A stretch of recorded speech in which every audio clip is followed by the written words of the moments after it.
वो भी देख सकती हैं। सही है। So my name is Laba Wasim. Most of you know मी।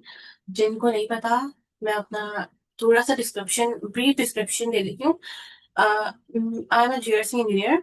और मैं जो आज जो पॉलिसी वगैरह की जो हमने एजेंडा है ना, हमारे topic of this workshop is policy creation, जो कि mostly GRC, cyber security GRC के अंदर आता है। मैं मोस्टली इन्हीं चीज़ों पे काम कर रही होती हूँ। सो आज जो मैं करूँगी ना वर्कशॉप, अपना एक्सपीरियंस, पर्सनल एक्सपीरियंस जो मैंने गेन किया है इन द मार्केट, उसी को लेके मैं चल रही होंगी और वही मैं चीज़ें आप लोगों को बता रही होंगी। सबसे पहले, बिफोर स्टार्टिंग, थोड़ा सा और ब्रीफ डिस्क्रिप्शन मैं अपने आप के बारे में बताऊं तो I am working at Secure Wings as GRC engineer. और आई एम करंटली, मैं अभी एक फ्रेमवर्क पे काम कर रही हूँ, एक क्लाइंट ऑर्गेनाइजेशन पे, जो कि है ISO 27001। जीआरसी का बहुत रेप्यूटेड फ्रेमवर्क है ये। और इसके ऊपर मैं काम कर रही हूँ। मेरा ऑलमोस्ट 1.3 इयर्स का एक्सपीरियंस है। और मैंने 2024 में ग्रेजुएट किया था from UBIT in software engineering. तो अब मैंने अपना डिस्क्रिप्शन दे दिया है, तो चैट्स में ऐसा करें कि अपना आप भी दे दें डिस्क्रिप्शन। कुछ अपना नाम बताएं, कहाँ क्या पढ़ रहे हैं, किस ऑर्गेनाइजेशन में काम कर रहे हैं। अम, कोई एक फन अपनी, एक कोई एक फनी चीज बताएं अपने बारे में, लाइक कोई बुक्स पढ़ता है तो कोई मूवीज देखता है, वो भी अपनी इस चैट में जरूर बताएगा, ताकि just we can get to know each other. अच्छा, एक और चीज बताएं कि किसने हमारी जो फेलोशिप है उसके थ्रू ज्वाइन किया है।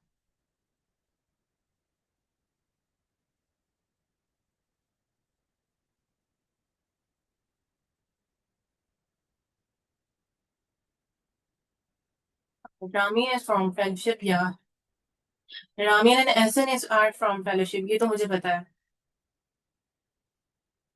अच्छा, ये बहुत ही कोई सडन ये हमने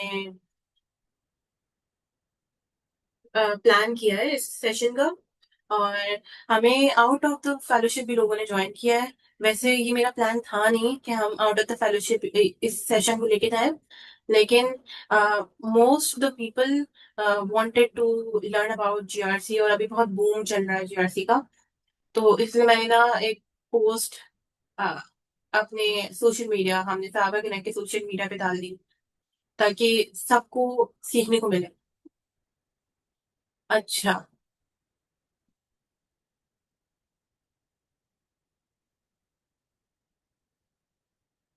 अच्छा, किस किस को जीआरसी के बारे में पता है? माइक खोलें और मुझे बताएं, जीआरसी होता क्या है, या हम वी शुड स्टार्ट फ्रॉम बिल्कुल बिगनिंग से। इस सेशन को लेके जीआरसी से लेके चले, फिर पॉलिसी पे आऊँ। थोड़ा सा जीआरसी को एक्सप्लेन करना है, या तो आप लोग बता दें जीआरसी के बारे में। कोई अपना माइक खोले और जीआरसी के बारे में बताएं।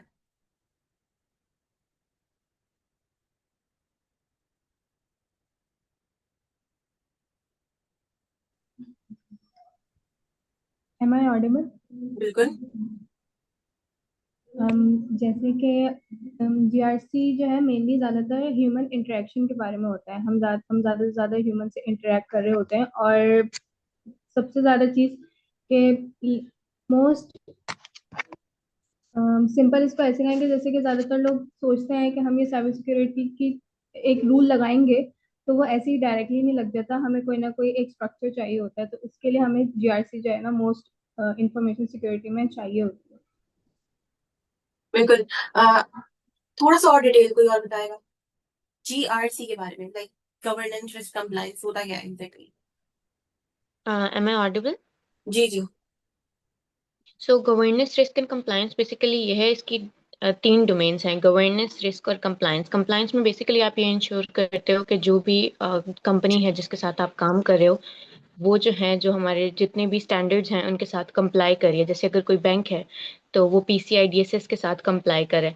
रिस्क में बेसिकली ये होता है कि आप देखते हो कि आप जिस कंपनी में काम कर रहे हो उसका जो है रिस्क एपेटाइट किस तरह का है और वो अपना रिस्क किस तरह से मैनेज करें। एंड गवर्नेंस में बेसिकली पॉलिसी मेकिंग वगैरह और ये सारी चीज़ें आ जाती हैं। बिल्कुल।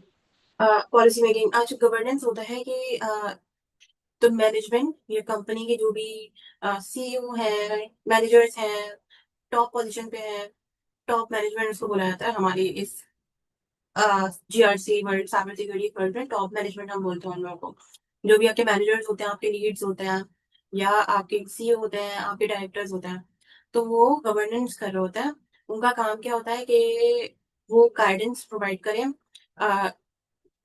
कंसल्टेंट, या कोई रूल वगैरह हम जो अप्लाई कर रहे होता है कंसल्टेंट वगैरह, उनके साथ मिलके ना गाइडेंस कंपनी में प्रोवाइड करें। हमें हेल्प प्रोवाइड करें जब भी कोई ऐसे कंसल्टेंट आप जाते हैं किसी कंपनी में, तो वो गवर्नेंस वगैरह में हेल्प करते हैं। रिस्क क्या होता है? अच्छा, गवर्नेंस में ना आपका क्या क्या आता है कि गवर्नेंस में आपका होता है कि आपकी पॉलिसीज वगैरह आ जाती हैं, आपकी प्रोसीजर्स वगैरह आ जाते हैं, और आपके एनेक्स्चर्स होते हैं। अ, ये सारे ना गवर्नेंस का पार्ट होता है। तो इसको इम्प्लीमेंट करने में, आप पॉलिसीज प्रोसीजर्स एनेक्स्चर्स जो बनाएंगे, इसको इम्प्लीमेंट करने में, इसको मॉनिटर करने में आपकी कौन मदद करेगा? Top management. और ये सारा जो प्रोसेस हो रहा है ना, इसको हम गवर्नेंस कहते हैं। फिर आता है आपका रिस्क। सही है, कंपनी में कुछ भी कोई भी आपका एसेट है, कोई पीपल है। अच्छा, रिस्क आपके कौन कौन से टाइप के होते हैं? पीपल, एसेट्स, कोई भी सॉफ्टवेयर हो गया, कोई भी एसेट्स में आपके कोई सॉफ्टवेयर हो गया, intangible asset, tangible asset. Intangible में आपका सॉफ्टवेयर वगैरह हो गया, और tangible is which you can touch, like hardware, कोई लोकेशन भी हो सकती है, कोई पर्सन भी हो सकता है। ये और उससे जो जो रिस्क जनरेट हो रहा है, वो रिस्क में आता है। सही है। और कंप्लायंस होता है, जैसे हमें वर्डिया ने बताया था कि फ्रेमवर्क्स होते हैं आपके, आईएसओ होते हैं, डिफरेंट फ्रेमवर्क्स आ गए, सॉक 2, जीडीपीआर, टीआरएम। तो ये कंप्लायंस होता है, इसको हम इम्प्लीमेंट करते हैं। अच्छा, तो आप लोगों को समझ आया कि जीआरसी होती क्या है? तो हम फिर आगे मूव करेंगे टू पॉलिसी मेकिंग।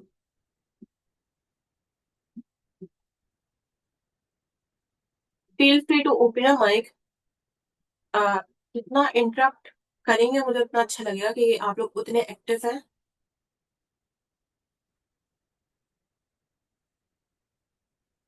किसी को नहीं बताना, मैसेज कर दे।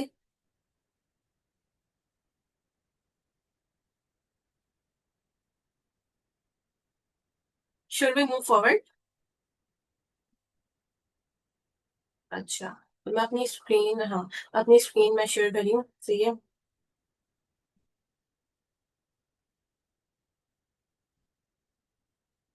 ठीक है, मेरी स्क्रीन शेयर हो रही है। Yes ma'am. ग्रेट। सो अभी ना मैं आपको बताऊंगी ना, मैं आपको बताऊंगी कि पॉलिसी कैसे बनती है। सबसे पहले ना मैं आपको एक जेनरिक पॉलिसी दिखाऊंगी। सही है। और फिर बताऊंगी कि कंपनीज में पॉलिसीज कैसे बनाई जाती हैं। तो मेरे पास ना ऐसी, मैंने ना एक डाटा, एक मैंने सेट बनाया पॉलिसी का। अ, इसमें से ना एक जेनरिक पॉलिसी है ये। सही है। मैं आपको पॉलिसी दिखा देती हूँ कंपनी में कैसी पॉलिसीज होती हैं, फिर मैं आपको ना एक्सप्लेन करती जाऊंगी एक एक पेज। ठीक है। सो अच्छा, पॉलिसीज होती हैं आपकी, डिफरेंट डिफरेंट पॉलिसीज होती हैं। अच्छा, मैं जैसे कि मैंने ना, ये मैंने सेट खोला हुआ है, इसके अंदर आईएसओ की पॉलिसी है। ठीक है, अगर आपको दिख रहा होगा ये ऊपर, ये सारी आईएसओ की पॉलिसीज हैं। और इसमें ना देखिए इतनी सारी पॉलिसीज ये ना कंपनी के अंदर लगती हैं। डिपेंड्स ऑन द फ्रेमवर्क आपकी पॉलिसी होती है। आईएसओ में आई थिंक मिनिमम आपकी 24 लगती हैं। बाकी और डिफरेंट फ्रेमवर्क्स में डिफरेंट पॉलिसी होती हैं, based on the rules, based on the clauses, वो उसके ऊपर होती हैं। और अच्छा, कंपनी के ऊपर भी होता है कि कंपनी को क्या रखना है, कितनी पॉलिसीज रखनी है, क्या चीज इंप्लीमेंट हो रहा है, तो उसके बेस पे कंपनी में पॉलिसी बनती है। अच्छा मैम, मेरा एक क्वेश्चन था कि पॉलिसीज जो है हम आईएसओ की बेस्ड बनाते हैं, राइट? कौन बनाता है?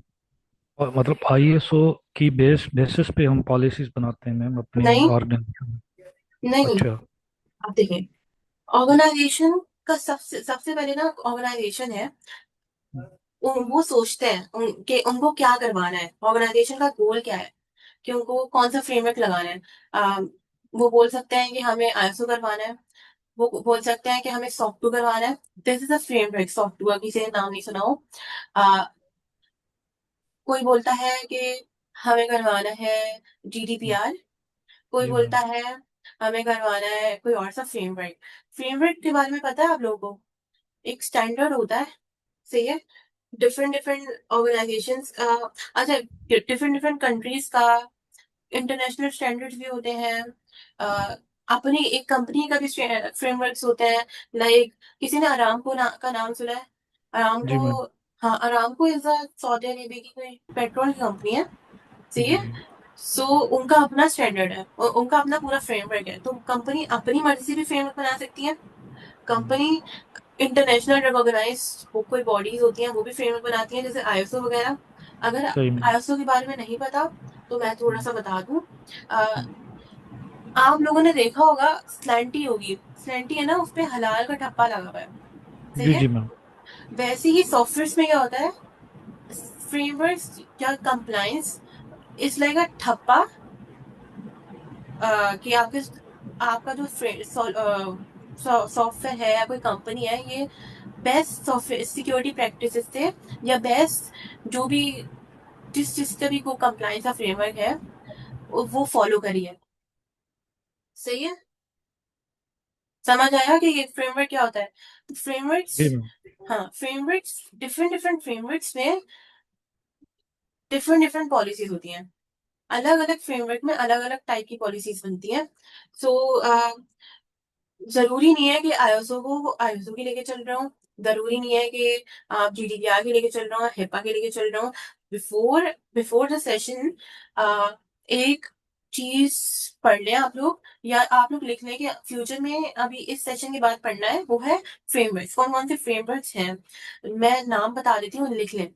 हिपा है फ्रेमवर्क, ये अच्छा, मैं इसको ना यहाँ लिखती हूँ, ये पढ़ें, ताकि आप लोग को पता चले कि फ्रेमवर्क्स क्या होते हैं, कौन कौन से होते हैं। इसके बारे में पढ़ें, हिप्पा के बारे में पढ़ें, आईएसओ के बारे में पढ़ें, आप लोग पढ़ें जीडीपीआर के बारे में, आप लोग पढ़ें, आ,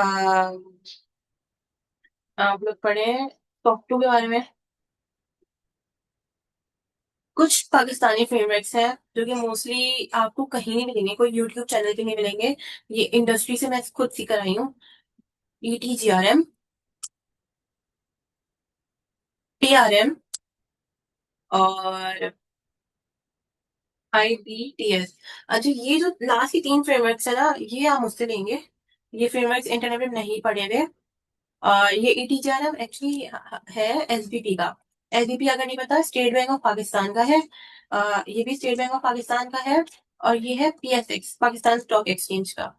ये सारे उन लोगों ने फ्रेमवर्क्स बनाए हुए हैं। अच्छा, ये क्यों बनाया? वो बोलता है कि ना, कोई भी कंपनी है, कोई भी ऑर्गेनाइजेशन है, फाइनेंशियल ऑर्गेनाइजेशन से, ये ईटीआरएम कह के बता रही हूँ, उनको ना इस स्टैंडर्ड से फॉलो करना है। अगर नहीं करेंगे तो उनके ऊपर पेनल्टी लग जाएगी, सही है। अच्छा, कुछ कंपनीज इसलिए भी ये चीजें फॉलो करती हैं क्योंकि ना पेनल्टीज लगती हैं। लाइक, कुछ ना लॉस बने होते हैं, रेगुलेशंस होती हैं। अगर आप फॉलो नहीं करोगे ना, तो आपकी कंपनी में पेनल्टी लग जाएगी। लाइक जीडीपीआर पे भी पेनल्टी लगती है। मोस्टली जो यूरोपियन है ना, अ, अगर कोई भी यूरोपियन का डाटा यूज करा है, यूरोप से कोई भी डाटा हो, पाकिस्तान कंपनी यूज करी है, यूरोप का डाटा यूरोप की कंपनी यूज करी है, उनको जीडीपीआर कंप्लाइंट होना पड़ता है, वरना उनके ऊपर पेनल्टी लग जाती है। वैसे ही हिपा है, हिपा में भी पेनल्टी लगती है अगर आप फॉलो नहीं करेंगे हिपा को। लेकिन आईएसओ और जीडीपीआर में पेनल्टी नहीं लगती। This is like best practice अपने आप को सिक्योर करने के लिए। इन फ्रेमवर्क को सही तरह पढ़ेगा और एक ऐसा करते हैं कि हम ना एक फ्रेमवर्क के ऊपर सेशन भी रख लेंगे सही तरह, नेक्स्ट सेशन कभी, इसके बाद वाला सेशन कर लेते हैं 1-2 दिन में, जिसमें मैं आपको सही तरह फ्रेमवर्क से समझा दूंगी। सही है? समझ आ रहा है आप लोगों को? मैम क्या वो सेशन उन लोगों के लिए भी अवेलेबल होगा जो कि फेलोशिप से नहीं है? हाँ हाँ, मैं I will make it available. Okay ma'am. अच्छा, किसी को अ, इनमें से किसी का भी, अच्छा ये तो आपको इंटरनेट पे मिल जाएंगे, सही है, ये सारी चीजें यूट्यूब पे मिल जाएंगी। इस किसी को इसका कोई फ्रेमवर्क का कोई वो चाहिए स्टैंडर्ड डॉक्यूमेंट, तो लेट मी नो इन तीनों का, क्योंकि पाकिस्तान के हैं ये, आपको इंटरनेट पे ऐसे मिलेंगे नहीं, इतनी इंफॉर्मेशन नहीं पड़ी। तो ये अच्छा, फ्रेमवर्क के मुताबिक पॉलिसीज बनती हैं, लाइक फ्रेमवर्क की क्लॉजेस पे, कि कोई भी फ्रेमवर्क है और आप डॉक्यूमेंट खोलोगे तो उसके अंदर क्लॉजेस लिखे होते हैं कि किसी कंपनी को ये फॉलो करना चाहिए, ये फॉलो करना चाहिए, ये फॉलो करना चाहिए, कंट्रोल्स होते हैं। तो कंट्रोल्स की बेस पे आप पॉलिसीज बनाते हैं। आप ऐसे ही खुद सोच के नहीं बना लेते कि इसके अंदर ये भी होना चाहिए, इसके अंदर ये भी होना चाहिए। तो कंट्रोल्स के मुताबिक आप पॉलिसीज बनाएंगे हमेशा। सही है? तो अब हम स्टार्ट करते हैं, और एवरी स्टेप पे जो भी क्वेश्चन हो पूछते जाएगा, और मैं मेरा, ताकि आप लोगों की क्लियरेंस होती रहे। तो ये सबसे पहले तो आपका टाइटल पेज आ जाता है। ये एक्सेस मैनेजमेंट पॉलिसी है, कि आपकी जो कंपनी का एक्सेस, किसी भी चीज का एक्सेस को मैनेज कैसे करेंगे, पूरा लाइफ साइकिल कैसे होगा, तो ये उसके बेस पे है ये। अभी मुश्किल लगेगा क्योंकि पहली दफा मोस्ट पीपल पहली दफा देख रहे होंगे इसको, जब आप परफॉर्म करेंगे ना तो इजियर लगता रहेगा। तो ये टेबल ऑफ कंटेंट है, ये चीजें लिखनी जरूरी है, सारी चीजें ना अपनी पॉलिसी में। तो ये इसके बाद ना ये, अच्छा ये मेन पार्ट है, डॉक्यूमेंट इंफॉर्मेशन। पॉलिसी का, बिफोर पॉलिसी आपको ये सारी चीजें लिखनी पड़ती हैं, कि पॉलिसी की कैटेगरी क्या है, इंफॉर्मेशन। इंफॉर्मेशन के मुताबिक होती है ना डॉक्यूमेंट, पॉलिसी आपकी। टेक्निकल नहीं होता, सिर्फ इंफॉर्मेशन आएगी। अच्छा, डॉक्यूमेंट है, डॉक्यूमेंट का नाम क्या है, हमने एक्सेस कंट्रोल पॉलिसी खोली हुई थी, तो मैंने एक्सेस, सॉरी, एक्सेस मैनेजमेंट हमने खोली हुई, तो एक्सेस मैनेजमेंट लिख दिया मैंने। वर्जन है, वर्जन क्या होता है कि आपने पॉलिसी किसी दफा पब्लिश की है अपनी कंपनी के अंदर। सही है? तो ये होता है वर्जन, मतलब फर्स्ट टाइम आपने 1.0 बनाई, और फिर उसको पब्लिश कर दी, फिर आपकी कंपनी में कुछ चेंजेस आ गई, तो आपने वर्जन 2 बना लिया, फिर उसको पब्लिश कर दिया, तो वर्जन आता है। सही है? आइडेंटिफायर आता है, कि इसकी इस पे कोई टैग वगैरह लगाना है तो वो आइडेंटिफायर में आ जाता है। स्टेटस आता है, अच्छा स्टेटस में ना आपका क्या आता है, अनकंट्रोल्ड। सही है? और दो स्टेट्स होते हैं, कि कंट्रोल्ड, दो ऑप्शन होता है ये। अनकंट्रोल्ड मीन, अभी आपने पॉलिसी बना दी है, सिर्फ पॉलिसी पे अभी कोई काम हुआ नहीं है, इम्प्लीमेंटेशन वगैरह नहीं होता, आप अनकंट्रोल्ड लिखेंगे। अगर कंट्रोल्ड है मीन्स आपने सारे काम कर दिए, इम्प्लीमेंटेशन वगैरह कर दी इस पॉलिसी की, तो आप कंट्रोल लिख देंगे। सही है? कि कितनी इम्प्लीमेंटेड है और कितनी इम्प्लीमेंटेड नहीं है, ये स्टेट्स में आएगा आपका। ऑथर, ऑथर मीन्स जो बना रहा है।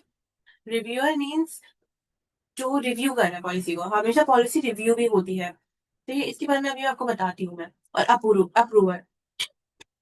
सही है? अच्छा, इन दिनों के बारे में बताती हूँ आपको। ये मैं ना जो अभी जो चीज बताने वाली हूँ ना, ये बहुत इंपॉर्टेंट होती है, और और ये मोस्टली आपको नहीं बताई जाती, यूट्यूब पे आपको ज्यादा नहीं मिलेगी। ऑथर वो होता है जो पॉलिसी बनाता है, लाइक मैं पॉलिसी बनाती हूँ, मोस्टली कंसल्टेंट्स होते हैं ऑथर्स, या आपके हो जाएंगे इंफॉर्मेशन सिक्योरिटी इंजीनियर्स, जो पॉलिसी बना रहे हैं, ठीक है, इस डॉक्यूमेंट को बना रहे हैं, वो ऑथर है।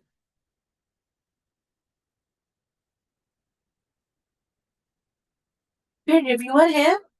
अच्छा, बिफोर एवरी कंप्लायंस, कोई भी आप फ्रेमवर्क इम्प्लीमेंट करते हुए किसी कंपनी में, आप एक स्टीयरिंग कमेटी बनाते हैं।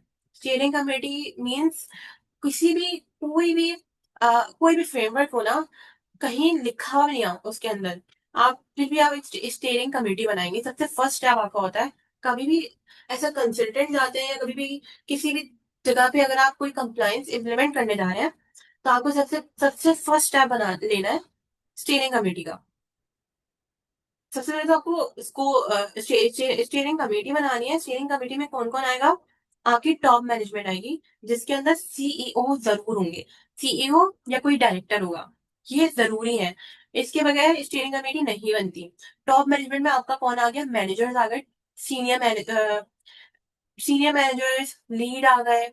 जैसे फॉर एग्जाम्पल एक कंपनी के अंदर आपके सीईओ हैं, वो स्टीयरिंग कमेटी में आ गए। अच्छा, स्टीयरिंग कमेटी में मैं बताती हूँ कितने लोग होते हैं।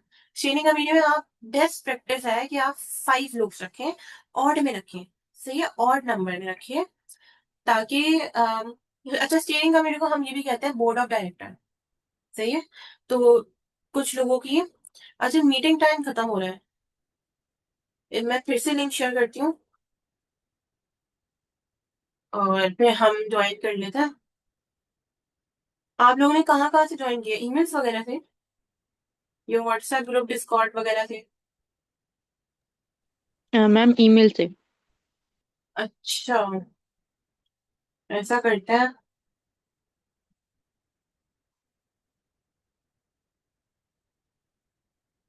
एक और मीटिंग ऐसे ज्वाइन बनेगी इसी पे,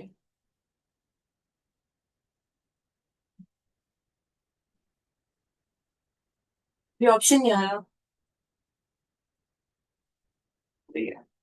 शेड्यूल कर लेते हैं।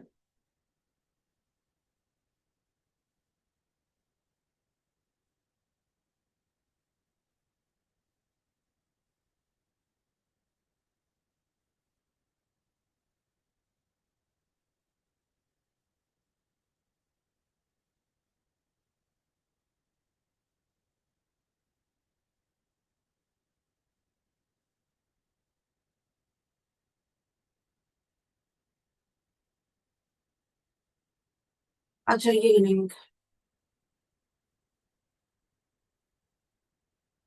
तो चैट पे डाल देते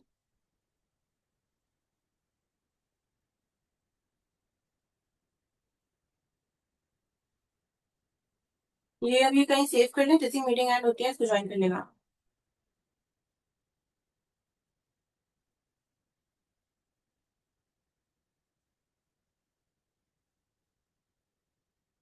अच्छा, शेयरिंग कमेटी के बारे में बता रही थी, स्क्रीन शेयर हो रही है ना? सही है। स्टीयरिंग कमेटी में यस होता है, मैम। हाँ, स्टीयरिंग कमेटी में होता है कि आप ना हमेशा ऑड नंबर पे रखिएगा, कि 5 पीपल या 3 पीपल, सही है, 5 या 3। अच्छा, 6 लोगों से ज्यादा स्टीयरिंग कमेटी कमेटी है, सही है, इसके अंदर नहीं आएंगे। और ये क्या करते हैं कि ना, आपकी जो पॉलिसी है ना, या जो भी पूरा जो कंप्लायंस का फ्रेमवर्क है ना, इसमें एक एक चीज में आपकी मदद करता है ये।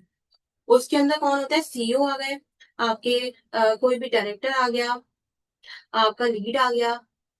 आप किसी भी लीड को ले सकते हैं, लाइक आपने आईटी लीड ले लिया, आपने सीसो को ले लिया। सीसो कौन होता है? जो कि चीफ इंफॉर्मेशन सिक्योरिटी इंजीनियर वो होता है, ऑफिसर्स, सीसो सीआईएसओ, देख लेगा इसको, सही है। ये क्या होता है कि ये टॉप मैनेजर, टॉप लेवल पे होता है ये in cyber security, like direct after CEO के बाद सीटीओ आते हैं, फिर सीसोस आते हैं। वो सारे लोग ना इंफॉर्मेशन सिक्योरिटी को देख रहे होते हैं, तो सीसोस वगैरह रख सकते हैं, सीटीओस वगैरह रख सकते हैं, और जो भी टॉप मैनेजमेंट होते हैं उनको रखते हैं अपने इसके अंदर।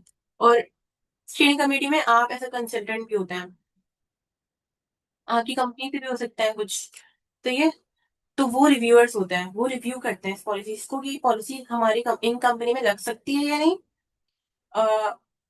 पॉलिसी करेक्ट है या नहीं, किस इस पॉलिसी में कुछ और एडिशन करवाना है या नहीं, वो रिव्यूअर्स होते हैं।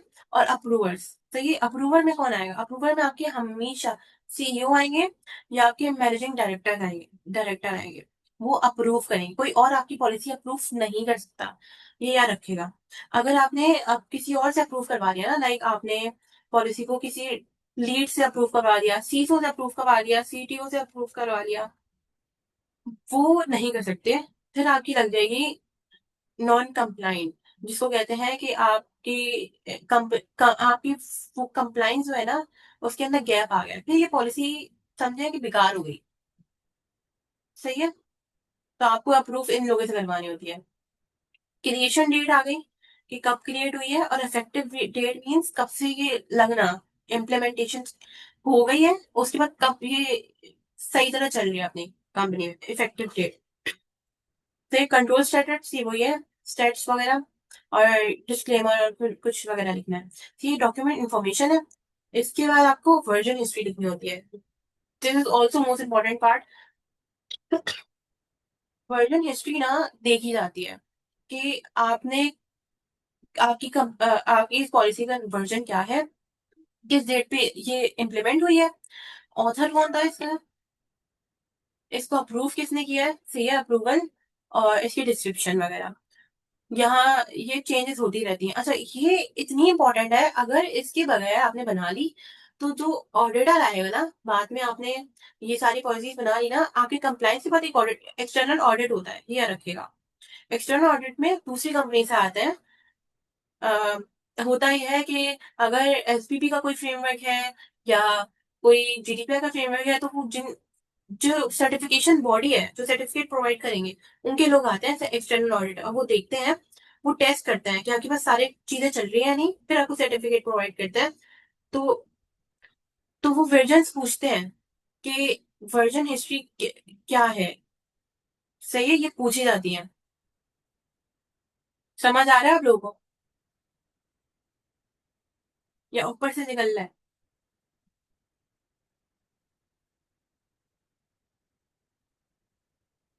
आवाज? नहीं नहीं, काफी चीजें क्लियर हो। हाँ, क्लियर हो गई ना? सही है। क्योंकि आई एम एक्सपेक्टिंग कि कोई जीरो जीरो नॉलेज से नहीं आया। सही है। अब है हमारे पास पर्पस। सही है। अब हमारी बेसिक मेन पॉलिसी स्टार्ट हुई है। पर्पस में आप लिखते हैं कि आप ये जो कंप्लाइंस है ना, क्यों इम्प्लीमेंट कर रहे हैं। पर्पस में ये आएगा कि आपका ये पॉलिसी इम्प्लीमेंट करने का क्या जरूरी है, क्यों जरूरी है, या कोई भी कंप्लाइंस है वो क्यों कर रहे हैं। सही, पर्पस में ही आएगा। अब मैंने पर्पस क्या लिखा है कि ये पॉलिसी इम्प्लीमेंट हो है क्योंकि हमें स्टेप देखना है to ensure that user are connecting to organization resources are authentic, क्योंकि एक्सेस पॉलिसी है। एक्सेस मीन आपको देखना है कि ऑथेंटिक लोग किसी भी सॉफ्टवेयर का, किसी भी लोकेशन का एक्सेस करेक्टली है, करेक्ट मिला हुआ है या नहीं, ऑथेंटिक है या नहीं। फॉर एग्जाम्पल, डेटा सेंटर है, डेटा सेंटर में कोई ऐसे एंटर नहीं हो सकता। सही है। तो जब तक आपके पास किसी चीज का आपके पास उसका एक्सेस नहीं होगा, आप उसके अंदर एक्सेस आप नहीं जा सकते। तो ये मैं तो इस एग्जाम्पल को लेके चले कि इसलिए जरूरी है एक्सेस मैनेजमेंट पॉलिसी। तो या एक्सेस ऐसे हो सकता है कि फॉर एग्जाम्पल किसी भी गूगल अकाउंट है, उसका एक्सेस करेक्ट पर्सन को मिला हुआ है या नहीं। सही है, ये वो चीज है। आप अपना गूगल अकाउंट का एक्सेस किसी और को तो नहीं देंगे ना। तो ये वो चीजें हैं। और कंप्लायंस कर रही है ऑर्गेनाइजेशन के स्टैंडर्ड से, और ये सारी चीजें हैं। कोई जॉब फंक्शन में कोई मसला तो नहीं आ रहा। ये मैंने पर्पस लिख दिया। स्कोप है। अच्छा, स्कोप ना आपका सेकंड पार्ट होता है आफ्टर स्टीयरिंग कमेटी। आप कंपनी का स्कोप डिफाइन करते हैं कि आपको जो भी कंप्लाइंस है ना, वो किस किस डिपार्टमेंट में इम्प्लीमेंट करना है, कहाँ कहाँ इम्प्लीमेंट करना है। अच्छा, लेस देन 1 मिनट, ये मीटिंग खत्म होने वाली है, दूसरी मीटिंग ज्वाइन कर लेगा इसके बाद। मैंने मैसेज पे इसी जूम की मीटिंग मैसेज पे लिंक डाल दिया, तो उसको ज्वाइन कर लेगा। अच्छा, स्कोप। अच्छा हाँ। मैम, अच्छा मैम, किसी पॉलिसी को मतलब हमें रेक्टिफिकेशंस करना हो तो हम कब कर सकते हैं, और उसकी क्या एसओपी है? फॉर एग्जांपल कोई पॉलिसी बनाई